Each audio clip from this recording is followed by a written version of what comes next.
Alhamdulillah, segala puji dan puja kehadirat Allah. Nahmaduhu wa nasta'inuhu wa nastaghfiruh. Hanya kepadanya kita memuji, meminta pertolongan serta bertaubat dari dosa-dosa kita. Wa na'udzu billahi min syururi anfusina. Dan kepada Allah pula kita meminta agar dijauhkan dari keburukan-keburukan diri kita. Wa min sayyiati a'malina, dan dari segala dosa yang pernah kita lakukan. May yahdihillahu fala mudhillalah. Barang siapa yang telah Allah berikan petunjuk maka tidak akan pernah sesat selamanya. Wa may yudlilhu fala hadiyalah. Dan barang siapa yang telah Allah sesatkan maka tidak akan mendapatkan petunjuk selamanya. Asyhadu an la ilaha illallah wahdahu la syarikalah wa asyhadu anna Muhammadan abduhu wa rasuluh. Saya bersaksi tiada Tuhan yang berhak disembah kecuali Allah dan Muhammad benar-benar hamba juga utusannya.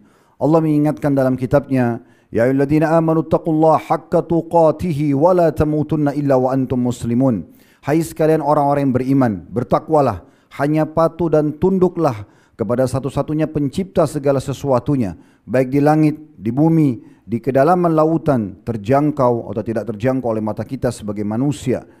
Dan itu adalah Allah subhanahu wa ta'ala. Sebenar-benar patuh dan takwa. Dan janganlah kalian meninggal dunia kecuali dalam keadaan Islam. Di ayat yang kedua Allah juga mengingatkan, ya ayuhan nasu taqu rabbakumul ladzi khalaqakum min nafsin wahidah wa khalaqa minha zawjaha wa bassa minhuma rijalan katsiran wa nisaa wattaqullaha alladzi tasaaluna bihi wal arham innallaha kana 'alaikum raqiba. Hai sekalian manusia, sekali lagi bertakwalah, hanya patuh dan tunduklah kepada Allah yang telah menciptakan kalian dari jiwa yang satu, yaitu Adam alaihissalam, dan telah menciptakan dari jiwa yang satu istrinya Hawa alaihissalam, dan telah banyak memberikan keturunan laki-laki juga perempuan dari keduanya. Sekali lagi bertakwalah kepada Allah dan jagalah hubungan silaturahim, sesungguhnya Allah senantiasa mengawasi kalian.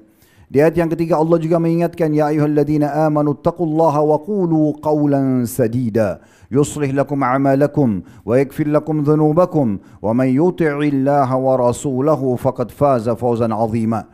Hai sekalian orang-orang yang beriman, sekali lagi bertakwalah, hanya patuh dan tunduklah kepada Allah dan jujurlah, ucapkan perkataan yang benar. Niscaya Dia akan memperbaiki amal-amal perbuatan kalian, mengampuni dosa-dosa kalian. Barang siapa yang mentaati Allah dan Rasulnya, sungguh dia telah mendapatkan kemenangan yang besar. Amma ba'd, fa inna asdaqal hadithi kitabullah. Kita tahu sebenar-benar rujukan dalam segala ini kehidupan seorang muslim, terutama dalam ibadah, adalah kitabullah, Al-Quran. Wa khair hadi Muhammadin sallallahu alaihi wa ala alihi wa sahbihi wasallam.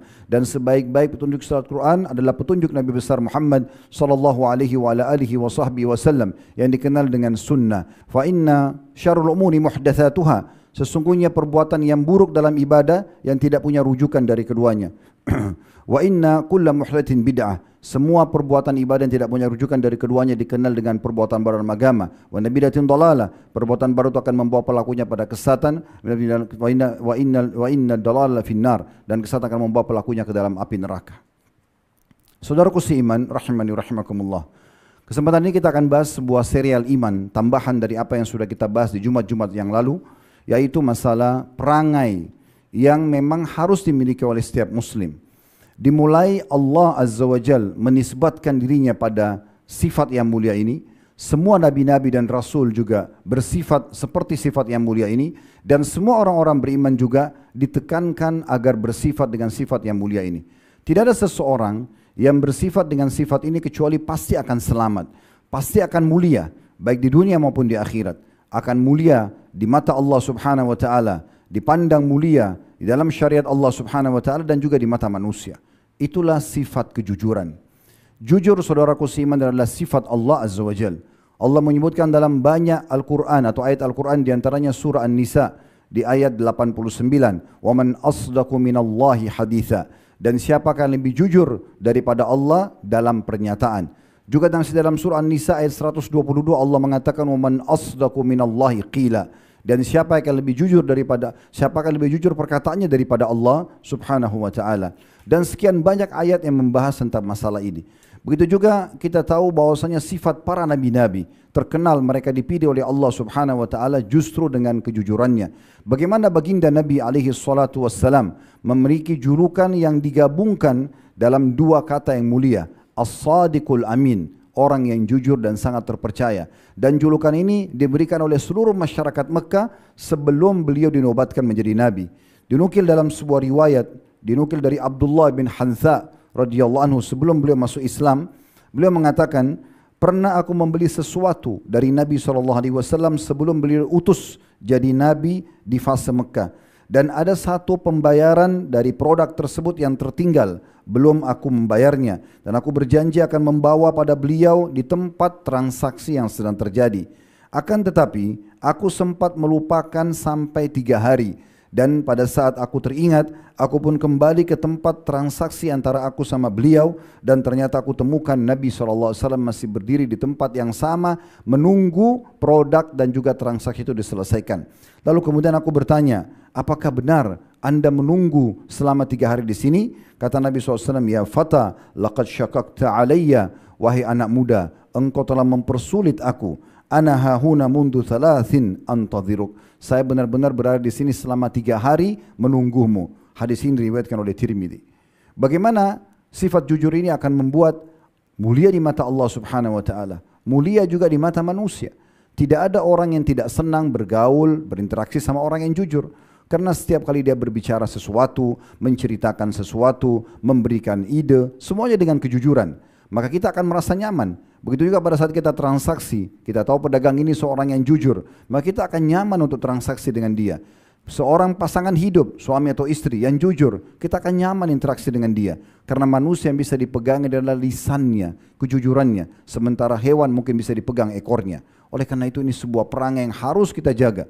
Disebutkan oleh Syekh Abu Bakar Jazair rahimahullah, beliau menyebutkan dan menyimpulkan tentang pentingnya kejujuran dalam kehidupan seorang muslim dalam kitab beliau dalam Minhajul Muslim di halaman 304, tentu dari buku yang sudah diterjemahkan. Kata beliau, seorang muslim memandang kejujuran bukan hanya sekedar akhlak yang utama saja yang wajib dilakukan, tetapi ia harus memandangnya lebih jauh daripada itu. Karena kejujuran adalah penyempurna iman dan juga Islamnya. Sebab Allah telah memerintahkannya demikian seraya memuji hambanya yang menyandang sifat ini. Terlalu banyak firman Allah Subhanahu wa taala yang menyinggung dan memerintahkan kita untuk jujur, bahkan menjanjikan banyak sekali janji-janji positif bagi orang-orang yang jujur. Di antaranya surah Al-Ahzab surah nomor 33 di ayat 35-nya Allah Subhanahu wa taala berfirman setelah menyebutkan sifat-sifat orang-orang beriman. Di antara potongannya was-sadiqina was-sadiqat, dan laki-laki yang jujur dan juga perempuan yang jujur. Lalu terus berlanjut beberapa sifat, akhir ayatnya Allah Subhanahu wa taala mengatakan a'addallahu lahum maghfiratan wa ajran 'azima. Mereka semua itu termasuk di antaranya laki-laki dan perempuan yang jujur, Allah janjikan bagi mereka pengampunan dosa-dosa dan juga balasan yang sangat melimpah. Demikian pula Allah memerintahkan kita agar selalu bergaul dengan orang-orang jujur, berinteraksi dengan mereka, supaya perangai itu menjadi perangai kita. Disebutkan dalam surah At-Taubah, surah nomor 9 ayat 119. Ya ayyuhalladzina amanu taqullaha wa kunu ma'as sadiqin. Hai orang beriman, bertakwalah kepada Allah, patuh dan tunduklah kepadanya dan ucap atau bersamalah dengan orang-orang yang jujur. Ibnu Qayyim juga rahimahullah menyebutkan dalam buku beliau Madarikus Salikin di jilid 11 di halaman 279 yang terjemahnya kedudukan kejujuran adalah kedudukan yang paling agung yang darinya bersumber kedudukan orang-orang yang berjalan menuju Allah. Artinya semua orang yang mau dianggap baik dan bertakwa sama Allah, sempurna imannya, harus punya sifat kejujuran. Sekaligus dia adalah sebagai jalan yang terlurus yang barang siapa tidak berjalan di atasnya maka pasti akan binasa. Dengannya pula, maksudnya kejujuran, dapat dibedakan antara orang-orang munafik dengan orang-orang beriman. Serta juga bisa dibedakan antara penghuni surga dan penghuni neraka. Karena orang-orang jujur akan menjadi penghuni surga. Bahkan kita tahu level tertinggi di surga itu dihuni oleh para nabi-nabi, para syuhada, orang mati syahid, para orang-orang siddiq yang jujur dan juga orang-orang yang saleh. Begitu juga kejujuran ibarat pedang, kata beliau. Ibarat pedang Allah di muka bumi, tiada suatu pun yang diletakkan di atasnya melainkan akan terpotong olehnya. Dan tidaklah kejujuran menghadapi kebatilan, melainkan ia akan melawan dan mengalahkannya. Serta tidaklah ia menyerang lawannya, melainkan ia pasti akan menang. Barang siapa yang menyuarakannya, niscaya kalimatnya akan terdengar keras, mengalahkan suara musuh-musuhnya. Kejujuran merupakan ruh amal. Artinya semua amal kalau tidak dimulai dengan kejujuran maka akan batil. Ya. Kejujuran adalah merupakan ruh amal, penjernih keadaan. Kalau lagi keruh keadaan kita, maka bisa baik dengan kejujuran, mengakui kesalahan misalnya, atau mengucapkan yang benar, penghilang rasa takut, dan juga pintu masuk bagi orang-orang yang menghadap kepada Rabb yang mulia. Rasulullah SAW menganjurkan kita selalu jujur, dan beliau menjanjikan dari sabda beliau dalam sebuah hadis yang sahih yang sangat masyhur, bahwasanya siapapun jujur pasti semuanya akan jadi baik dalam kehidupan dia, dan akhirnya dia akan menuju ke surga. Dalam sabda beliau masyhur, alaikum bisidqi fa inna sidqa yahdi ilal bir. Kalian harus, wajib, bukan pilihan, untuk jujur, dan ketahuilah jujur pasti akan membawa kepada kebaikan-kebaikan. Wa innal birra yahdi ilal jannah, dan kebaikan akan pasti memandu ke surga. Wa ma yazalu rajulu yasduqu wa yataharra sidqa hatta yuktaba indallahi siddiqa. Dan seseorang itu terus saja jujur, dan dia menjaga kejujuran selama hidupnya sampai dia akan dicap dan dicatat sebagai orang yang jujur. Wa iyyakum wal kadhiba, sebaliknya kata Nabi SAW, hati-hati kalian dan jauhi sifat sombong, sifat bohong, lawan daripada kejujuran. Fa innal kadhiba yahdi ilal fujur, karena kebohongan pasti akan membawa kepada kefajiran atau kemaksiatan atau dosa. Wa innal fujura yahdi ilan nar, dan kemaksiatan atau fujur akan membawa kepada neraka. Wa ma yazalu rajulu yakdzibu wa yataharra al-kadhiba hatta yuktaba indallahi kadzdzaba. Dan seseorang laki-laki terus saja bohong dan menjaga kebohongan itu menjadi perangainya sampai dia akan dicatat dan dicap sebagai pendusta. Salah satu maknanya adalah dia akan berbohong seumur hidupnya. Sementara Allah Subhanahu wa taala menghardik dalam banyak ayat Al-Qur'an, di antaranya tentang larangan, ancaman orang yang berbohong. Dalam surah Az-Zariyat surah nomor 51 ayat 10 sampai ayat 11, Qutilal kharrasun alladzina hum fi ghamratin sahun. Terkutuklah orang-orang yang suka berdusta. Terkutuk artinya diangkat berkah hidupnya dan dia akan sulit melalui kehidupan tersebut.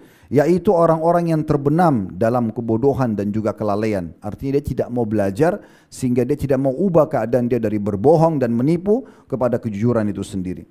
Juga Allah Subhanahu wa taala memberikan gambaran bahwasanya Allah tidak akan pernah memberikan petunjuk dan kemudahan bagi orang yang berbohong.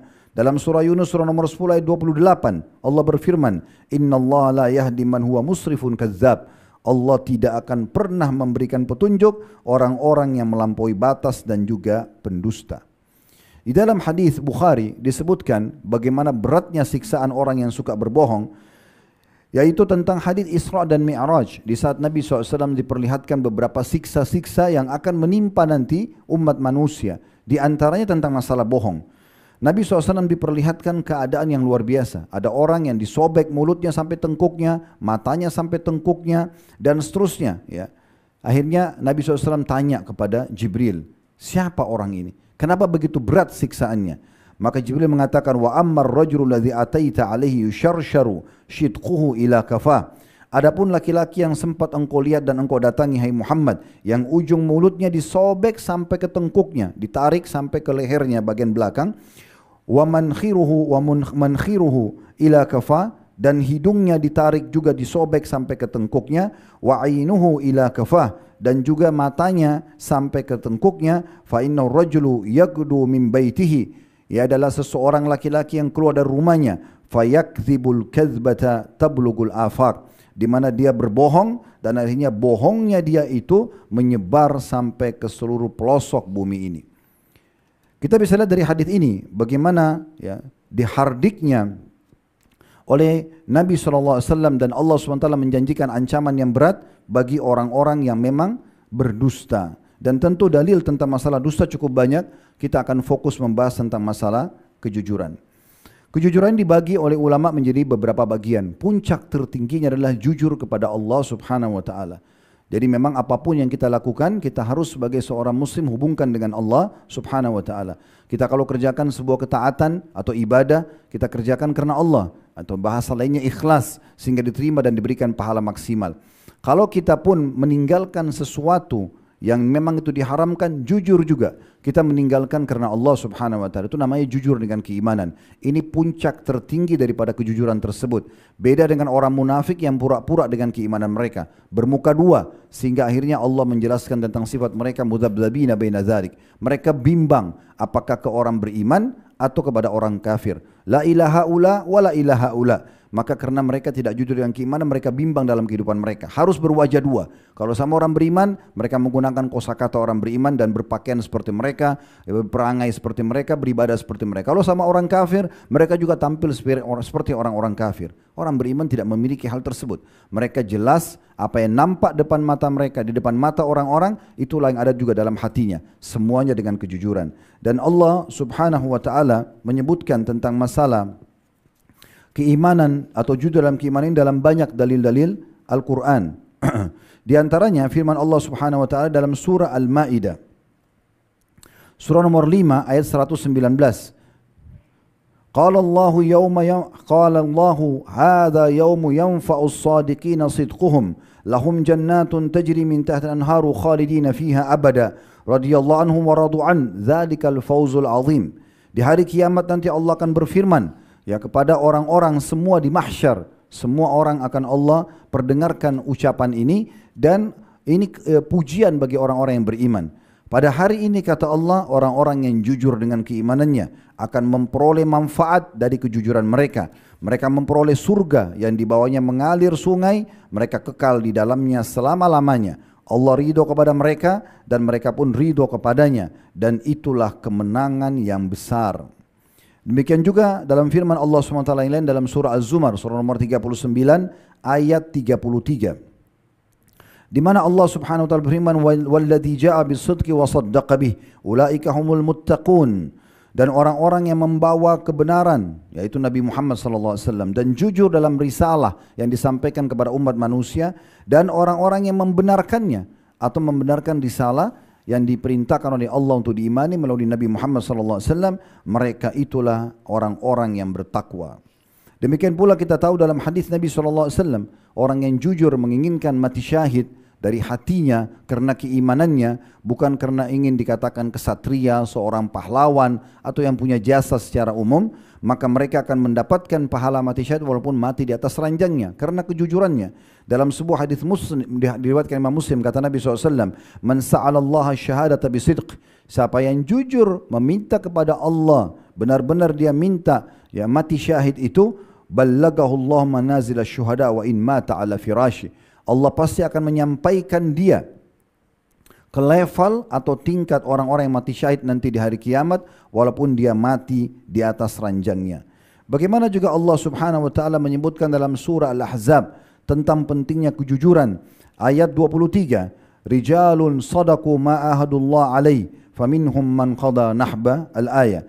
Orang-orang yang jujur dan benar dengan keimanannya dan membuktikan kejujuran janjinya kepada Allah, maka mereka ada yang sudah meninggal dunia, lanjutan ayat itu ada yang sudah wafat ya, dan mereka tidak mengubah apa yang telah mereka janjikan kepada Allah Subhanahu wa taala.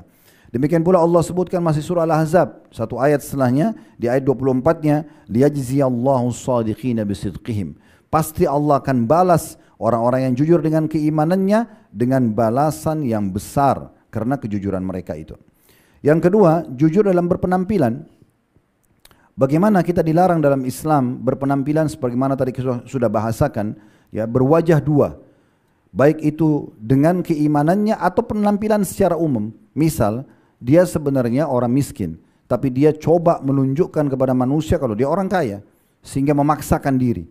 Berapa banyak laki-laki ingin melamar seorang wanita, supaya diterima lamarannya maka dia pinjam sebuah mobil mewah untuk menunjukkan kepada keluarga perempuan kalau dia orang kaya, padahal sebenarnya dia berdusta. Atau berapa banyak orang yang menunjukkan seakan-akan dia memiliki kedudukan yang tinggi di sebuah perusahaan padahal sebenarnya tidak bekerja di situ. Dan seterusnya. Berapa banyak contoh-contoh yang berhubungan dengan masalah ini. Dan ini dilarang secara mutlak. Bukan kita tidak boleh berpenampilan yang rapi dan bersih. Itu bagian daripada sunnah Nabi SAW. Tapi kalau kita ikutin pakaian yang kita gunakan, pakaian kebesaran, seakan-akan kita berada di posisi itu. Misal sengaja orang menggunakan pakaian angkatan bersenjata misalnya. Dengan tujuan seakan-akan dia adalah bagian daripada anggota itu. Itu tidak dibenarkan, padahal sebenarnya mereka tidak. Ini contohnya, semua ini masuk dalam larangan. Dan Nabi SAW menggabungkan semua itu larangannya dalam sebuah hadis riwayat Muslim, "Al-mutasyabbi'u bima lam yu'ta kalabisi thawbai zur." Orang-orang yang pura-pura ya, memiliki banyak sesuatu yang bukan miliknya, maka bagaikan orang yang mengenakan dua pakaian palsu atau dusta. Demikian pula kita harus jujur yang ketiga dalam akad-akad kita. Jujur semuanya. Apapun yang sudah kita sebutkan dan kita sepakati, wajib kita mengikutinya. Dan tidak boleh kita mengubah kecuali kesepakatan dua belah pihak. Sebagaimana sabda Nabi SAW dalam riwayat Tirmidzi, Al-Muslimuna ala syurutihim. Orang muslim sesuai dengan akad yang disepakati. Ditanya tentang kekurangan produk tersebut, dia jujur, maka diberkahilah transaksi keduanya. Salah satu efek berkah begini, mungkin kita beli barang bekas, tetapi karena kita bertransaksi dengan jujur, yang jual juga jujur, maka biasanya barang bekas itu tetap berkah, bertahun-tahun kita pakai tetap saja bermanfaat. Uang juga yang didapatkan dari transaksi jujur itu akan berkah, walaupun jumlahnya sedikit tapi banyak manfaatnya. Maka ini contoh keberkahan. Lalu kata Nabi SAW, wa in katama wa kadzaba muhikat barakatu bai'ihima. Tetapi sebaliknya kalau keduanya menyembunyikan, tidak transparan dan juga berdusta, maka akan diangkat berkah transaksi keduanya. Demikian pula hadis riwayat Ibnu Majah. Kata Nabi SAW, ayyuma rajulun tadayyana daynan wa huwa mujmi'un alla yufihi iyyahu lakiyallahu sariqan. Siapapun yang utang dari orang lain, kemudian dia memang dari awal niat tidak ingin membayar, cuma raut wajahnya aja pura-pura seakan-akan dia mau bayar, saya pasti akan bayar, saya akan begini, tapi sebenarnya dia tidak bayar, maka pastikan nanti dia akan bertemu dengan Allah pada hari kiamat sebagai seorang pencuri, atau makna lainnya dia akan dihukum oleh Allah Subhanahu wa taala sebagai pencuri, padahal sebenarnya dia hanya berhutang dari orang lain. Jadi dari awal dia ikuti dengan kedustaan. Begitu juga contoh yang lain, yang keenam adalah jujur dalam janji-janji, berkata dan juga amanah. Sebagaimana Nabi SAW memastikan semua kejujuran yang kita sampaikan dan kita gunakan dalam kehidupan kita, interaksi dalam hal apapun akan mendatangkan ketenangan. Dalam sabda beliau riwayat Tirmidzi, da' ma yaribuka ila ma la yaribuk. Tinggalkanlah sesuatu yang tidak bermanfaat bagimu kepada sesuatu yang bermanfaat bagimu. As-sidqu tuma'nina. Jujur pasti akan membawa ketenangan jiwa. Wal kadhibu ribah. Sementara dusta akan membawa kerancuhan. Dan kita tahu dalam hadis riwayat Bukhari Muslim, hadis yang masyhur, di mana Nabi SAW memastikan tanda-tanda orang munafik justru bertolak belakang. Kalau orang mukmin disuruh jujur, maka mereka suka berdusta. Ayatul munafiki thalath. Tanda-tanda jelas orang munafik ada tiga. Yang paling pertama, idza kadzaba, idza haddatsa kadzab. Kalau dia berbicara pasti dia berbohong. Kemudian yang kedua, idza wa'ada akhlaf. Kalau dia diberikan, dia berjanji maka dia pungkiri. Wa idza tumina khan. Dan kalau dia diberikan amanah maka dia berkhianat. Dan kita tahu bagaimana hukuman orang-orang munafik yang Allah kekalkan dalam Al-Quran. Innal munafikina fid darkil asfali minan nar. Sesungguhnya orang-orang munafik berada di dasarnya api neraka. Dan dalam hadis yang lain mirip dengan ini tapi ditambahkan dengan satu lagi sifat orang munafik. Kata Nabi SAW, 4 sifat kalau ada semuanya pada seseorang pastikan dia munafik tulen. Pasti dia tulen munafik sampai dia tobat kembali. Kalau ada salah satu sifat-sifat ini, maka ada padanya sifat-sifat kemunafikan sampai dia meninggalkannya. Lalu disebutkanlah 3 hal tadi. Kalau dia berbicara dia bohong, kalau dia berjanji dia ingkari, kalau dia diberikan amanah dia berkhianat. Lalu ditambah dengan satu, kalau dia bertikai maka dia curang. Kalau dia sampai berdebat, bermasalah, masuk ke pengadilan, maka dia buat manipulasi data dan segala macam untuk membenarkan sikapnya. Kalau ada sifat-sifat ini berarti dia munafik tulen. Dan kita tahu orang-orang munafik lebih berat siksanya daripada orang-orang kafir. Karena orang kafir jelas arahnya, kita tahu ini orang kafir dan kita tahu bagaimana bersikap dengan dia. Tapi orang munafik dia berbaju seperti kita orang-orang beriman. Oleh karena itu siksa mereka lebih berat. Dan kita tutup teman-teman sekalian bagaimana luar biasanya kejujuran harus selalu dijaga di dalam kehidupan kita. Disebutkan sebuah kisah yang terjadi di masa kejayaan Hajjaj bin Yusuf, seorang pemimpin yang zalim di masa itu. Semua orang tidak boleh membantahnya. Kalau ada yang membantah, minimal di penjara, maksimal bisa dibunuh. Membantah saja. Dan dia kalau khutbah Jumat atau dia lagi menyampaikan ceramah, tidak boleh ada yang bantah. Mau selama apapun dia berbicara. Satu waktu dia pernah khutbah Jumat di Irak, kemudian karena lamanya dia berbicara, ada satu orang yang mengatakan as-salah. Dengan santun orang itu mengatakan, maksudnya sudah saatnya masuk waktu sholat, karena terlalu panjang khutbah yang disampaikan. Maka dia pun marah lalu dia suruh orang tersebut dipenjarakan. Maka pada saat dipenjarakan, orang-orang tahu yang sedang menegur ini adalah orang saleh. Dia mengingatkan dengan cara yang baik dan santun. Walaupun sebenarnya adabnya dia tidak boleh memberhentikan khutbah. Lalu kemudian orang-orang mengatakan, mungkin orang tersebut wahai Hajjaj adalah orang yang gila, hilang akalnya. atau mungkin lagi stres, lagi ada masalah. Maka dia mengatakan, Hajjaj bilang, sampaikan ke orang tersebut dan orang-orang semuanya, kalau betul dia hilang akal, kalau betul dia itu adalah orang yang stres, lagi ada masalah berat, saya maafkan. Tapi kalau tidak, saya tidak akan maafkan. Waktu sampai ke telinga orang soleh ini, maka dia mengatakan apa? Demi Allah, saya tidak akan pernah memungkiri nikmat Allah yang sedang ada pada diriku. Karena aku tidak gila, tidak stres. Aku menyampaikan dalam kondisi sadar. Maka pastikan aku ucapkan itu dengan benar dan aku tidak berdusta. Maka setelah sampai kepada Hajjaj kejujuran orang ini, maka dia pun akhirnya dilepaskan. Karena Hajjaj tahu dengan kejujurannya. Berapa banyak orang takut jujur, karena dia pikir kalau dia jujur dia tidak akan selamat. Ini keliru. Justru orang kalau jujur akan selamat. Misal contoh, kita menghadapi sebuah kasus dan kita tahu kita berbohong di situ. Lalu kita transparan, kita mengatakan tidak, sebenarnya seperti ini. Mungkin awalnya kita merasa berat, tapi pastikan masalah kita sudah selesai di waktu itu. Tidak akan jadi PR lagi. Tapi kalau kita bohong sekarang, kita akan bohong lagi pada saat ditanya nanti tahun depan, 2 tahun lagi, 3 tahun lain dan seterusnya.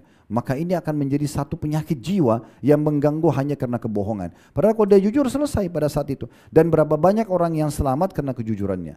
Dan kita tutup dengan kisah Imam Bukhari rahimahullah. Beliau memberikan pelajaran kepada kita bagaimana seseorang mukmin itu selain dia jadikan jujur sebagai perangainya, dia juga harus melihat sama siapa dia berinteraksi. Kalau orang itu jujur, baru dia melakukan hubungan baik sama dia. Menjadi persahabatan, pasangan hidup, atau teman partner bisnis misalnya, atau seorang atasan atau seorang bawahan. Itu semua jadi tolok ukur. Tapi karena Imam Bukhari seorang ulama hadis, maka beliau jadikan patokan penerimaan hadisnya.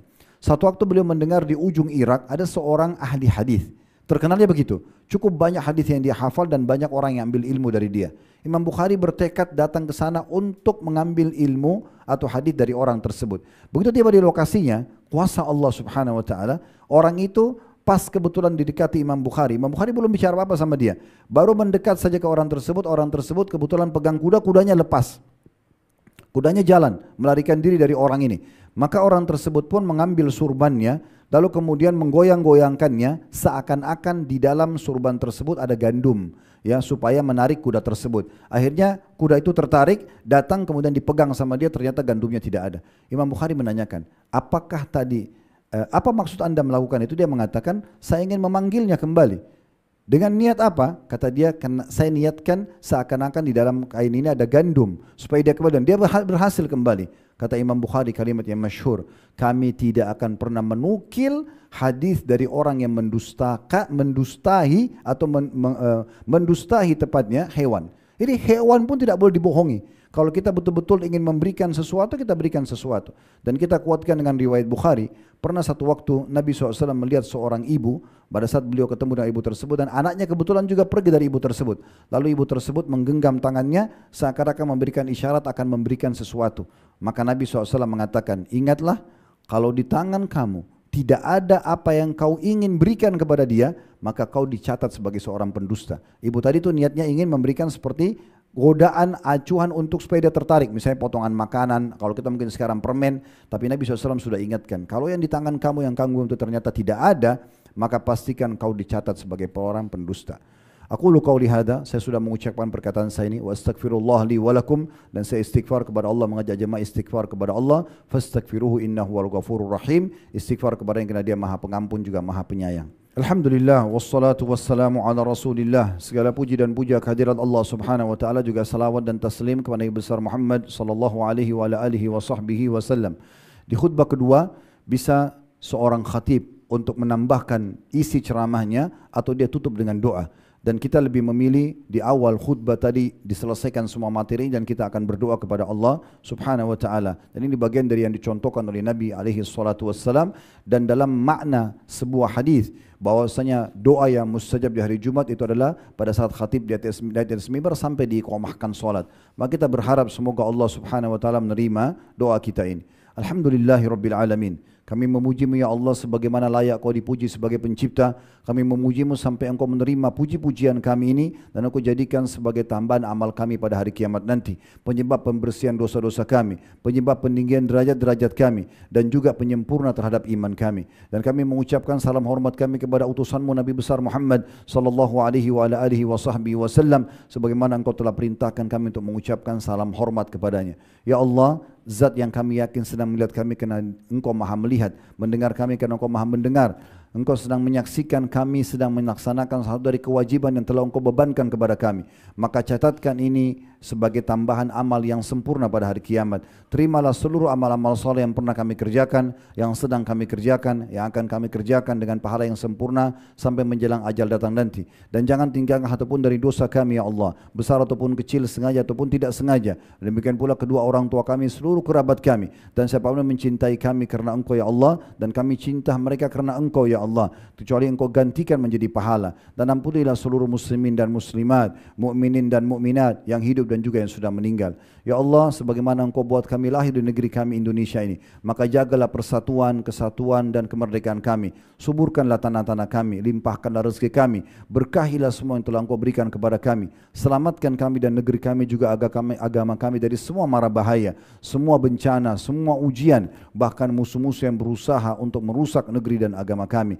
Ya Allah, berilah hidayah para penduduk pemimpin kami untuk menjalankan tugas dan amanah dengan baik, untuk memberikan hak-hak pada masyarakat, dan balaslah mereka dengan sebaik-baik balasan terhadap kebaikan yang sudah mereka lakukan dan juga keputusan yang sudah mereka ambil yang mendatangkan maslahat yang baik untuk seluruh orang. Dan juga maafkan kesalahan-kesalahan mereka. Bukan hanya pemimpin yang memimpin kami di saat ini, tapi siapapun yang memimpin negeri kami, baik yang sudah wafat, yang sedang memimpin dan juga yang akan memimpin nanti, semuanya Engkau maafkan kesalahan mereka serta Engkau berikan taufiknya untuk menjalankan tugas dan amanah dengan baik. Ya Allah, saudara-saudara kami di Palestin, kami hanya bisa menyaksikan bagaimana mereka dibantai, bagaimana mereka disiksa, bagaimana hak-hak mereka diambil, wanita diperkosa, anak kecil dibunuh, masjid dihancurkan ya Allah. Tidak ada daya dan kekuatan dari kami kecuali memohon kepadamu. Ya Allah, Zat yang maha kuat dan maha perkasa, hancurkanlah orang-orang Yahudi itu serta siapapun yang mendukung mereka. Jadikan mereka pelajaran besar bagi orang-orang yang berusaha untuk mengganggu umat Islam dan juga agama Islam. Dan ikhlaskan niat saudara-saudara kami di Palestin,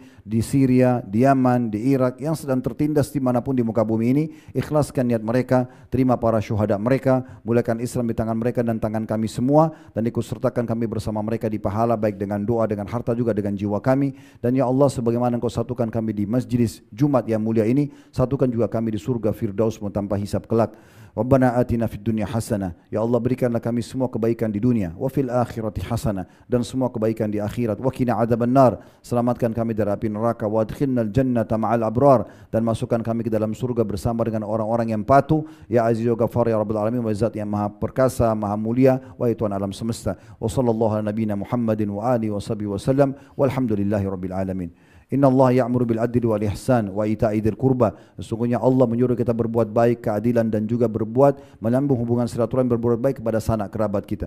Wa yanha 'anil fahsya'i wal munkari wal baghi, dan melarang perbuatan mungkar, perbuatan keji dan pelanggaran-pelanggaran. Ya'idukum la'allakum tadhakkarun. Itu peringatan dari Allah, jadikan sebagai prinsip hidup kalian. Fadhkurullahal 'azim yadhkurkum. Ingatlah Allah, Dia akan ingat kepada kalian. Washkuru 'ala ni'ami yazidkum. Syukuri nikmatnya, Dia pasti akan tambah. Wa dzikrullahi akbar. Mengingat Allah adalah amal yang paling besar.